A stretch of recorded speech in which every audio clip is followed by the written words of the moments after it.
Teenagers and drinking. It's one of those circumstances that most teens will face at some point and which most parents fear. What's even more frightening is the growing and dangerous trend of binge drinking, which is drinking to excess with the intent of getting intoxicated quickly. So how do you address it and prevent it from happening? Ed O Reilly from the Neil Kennedy Recovery Clinic in Dublin joins me now with some new insight. Ed, nice to see you. Nice to see you, Gail. It is a scare problem as parents, especially if you send your child off to college, new experiences, and this might be one of them. How bad is the problem? Well, let's start with the good news. Okay, I'll take good news. Mothers Against Drunk Driving just yesterday actually released a study of high school students in which they found that 70% report that they just don't drink. And you think they're being honest when they say Well, you always have to wonder, but our experience with adolescents is they're just as likely to brag as they are to minimize. And so I think probably the statistics are fairly accurate. What we are seeing, though, is of the ones who do drink, right, there's an alarming proportion who drink a lot and fast. And the idea is because they want to get drunk, right? Yes, that is the idea. And I mean, they're not drinking it really for social reasons. They're not drinking it to have pleasant conversation. They're drinking to get trashed. Those are some extreme statistics. So if 70% of teens say they're not drinking in high school, does this binge drinking usually start in college or at least pick up pace there, Ed? Well, often it starts in high school. Yeah, it does. In addition to the fact that I mean, it's very easy for adolescents to develop alcohol poisoning. Okay, when you're drinking this much, this fast, they end up in ERs. Even if they don't get alcohol poisoning, they're often rendered unconscious or marginally conscious, okay, which is not a good state to be in. Okay? So what's the draw for teens to do this? Fitting in. I was going to say peer pressure? Okay. A little bit, it is.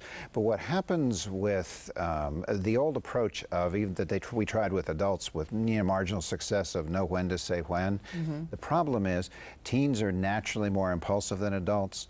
Alcohol worsens impulsivity. If you start drinking, you're more likely to continue to drink. And therefore, they start drinking, and it's like, okay, this stuff tastes nasty. I'm going to get this down like really fast, and they're putting away a lot. And then the more you put away, the easier it is to put away more. You mentioned some reasons why binge drinking in particular is dangerous. I mean, it can be deadly, it can be lethal.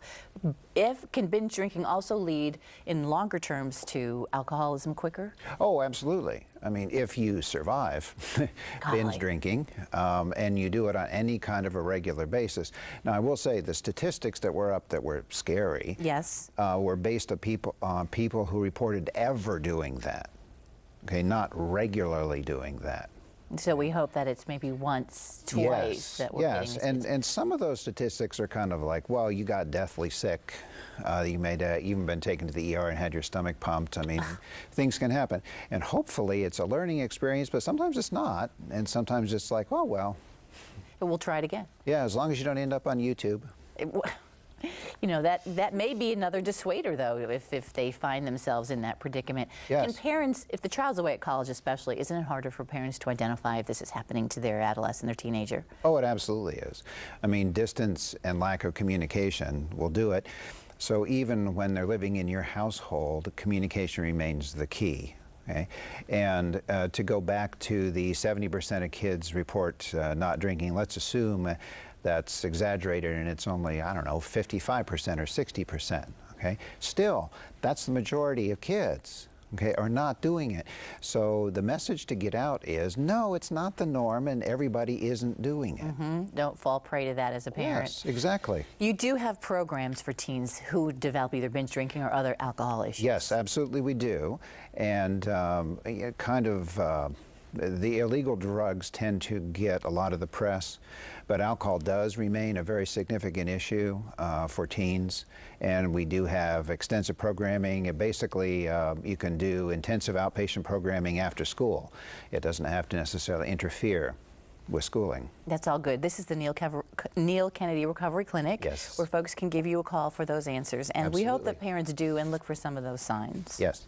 And thank you. Great discussion. Appreciate it. Thank you, Gail.